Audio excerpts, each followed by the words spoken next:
Hello, সবাই কেমন আছেন? আশা করি সবাই ভালো আছেন, সুস্থ আছেন। আজকে একাদশী, সবাইকে জানাই শুভ একাদশী। সকাল সকাল নারকোল ফাটিয়ে ময়দা মেখে নিলাম। আজকে একটু কাজের চাপ সকাল থেকে বেশি। আমার হাজবেন্ড কলকাতা যাবে, তাই তাকে খাইয়ে দাইয়ে পাঠাতে হবে। সকাল সকাল পরোটা ছোলার ডাল করে এখানে ছাতু মাখলাম। ছাতুর শরবত আমি খেলাম, আর শাশুড়ি খেলো হচ্ছে ছাতু মাখা।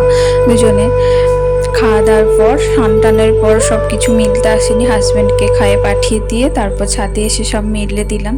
জামা কাপড় মেলা হয়ে যাওয়ার পর তারপর আমি বললাম না নিচেই কাজ হচ্ছে, তাই ছাদেই এখন আসতে হচ্ছে। একটু দেরি হয়ে গেল। যা রোদ উঠছে এমনিতেই শুকিয়ে যাবে, বেশিক্ষণ লাগবে না। আমার ভিডিও যদি ভালো লাগে লাইক কমেন্ট শেয়ার করে দেবেন, সাবস্ক্রাইব করে দেবেন। লাঞ্চ হতে হতে আজকে 3টে বেজে গিয়েছিল। একটু রেস্ট নিচ্ছিলাম ছাদ থেকে নেমে। যাই প্রথম ভয়েস ওভার দিচ্ছি, তাই কথাগুলো একটু আটকে আটকে আছে ভয়ে।